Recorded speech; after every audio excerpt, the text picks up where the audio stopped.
ಇವತ್ತಿನ ದಿನ ನಮ್ಮ ಬುದ್ಧ ಅವ್ರಿಗೆ ನೆನೆಸ್ಕೊಂತ, ಬಸವಣ್ಣವ್ರಿಗೆ ನೆನೆಸ್ಕೊಂತ, ಡಾಕ್ಟರ್ ಬಾಬಾ ಸಾಹೇಬ್ ಅಂಬೇಡ್ಕರ್ ಅವ್ರಿಗೆ ನೆನೆಸ್ಕೊಳ್ತಾ, ಇದು ಮೊನ್ನೆ ನಡೆದ ಸದನದಲ್ಲಿ ಅಮಿತ್ ಶಾ ಅವರು ಅಂಬೇಡ್ಕರ್ ಅಂಬೇಡ್ಕರ್ ಅಂಬೇಡ್ಕರ್ ಅನ್ನೋದಕ್ಕಿಂತ ಜಾಸ್ತಿ ಅದನ್ನೋ ಬದ್ಲಿ ನಮ್ಮ ದೇವರ ಹೆಸರು ತಗೊಂಡಿದ್ರೆ ನಮ್ಗೆ ಸ್ವರ್ಗ ಸಿಗ್ತೈತಿ ಅಂತ ಹೇಳಿದ್ರೆ, ನಾವು ಆಲ್ರೆಡಿ ಸ್ವರ್ಗದಾಗ ಅದೇವಿ.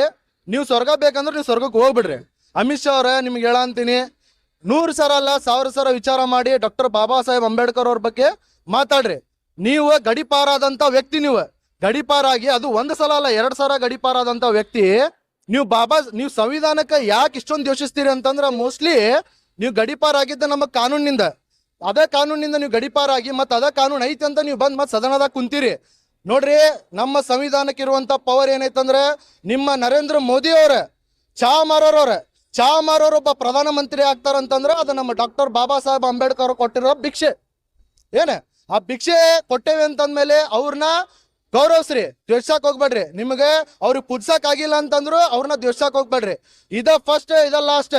ನೀವು ಎಲ್ಲಾರು ನಡುವೆ ನಿಂತ ಇಡೀ ಪೂರ ದೇಶದ ಜನತೆ ಮುಂದೆ ನಿಂತ ಕ್ಷಮೆ ಕೇಳ್ಬೇಕ. ಕ್ಷಮೆ ಕೇಳಿಲ್ಲ ಅಂತಂದ್ರೆ ನಾವು ಹುಬ್ಬಳ್ಳಿ ಧಾರವಾಡ ಮಂದಿ ಏನದವಲ್ಲ, ಹುಬ್ಬಳ್ಳಿ ಧಾರವಾಡ ಬಂದಿಗೆ ಕರೆ ನೀಡ್ತೀವಿ.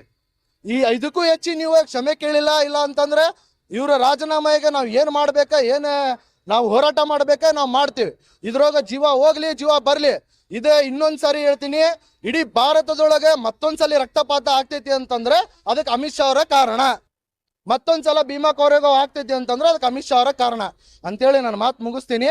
ಜೈ ಭೀಮರಾವ್ ಯುವ ಸಂಘದ ಅಧ್ಯಕ್ಷ ವಿನೋದ್ ಕೊರವರ್ ಅಂತಂದೆ. ಜೈ ಭೀಮರಾವ್, ಜೈ ಕರ್ನಾಟಕ.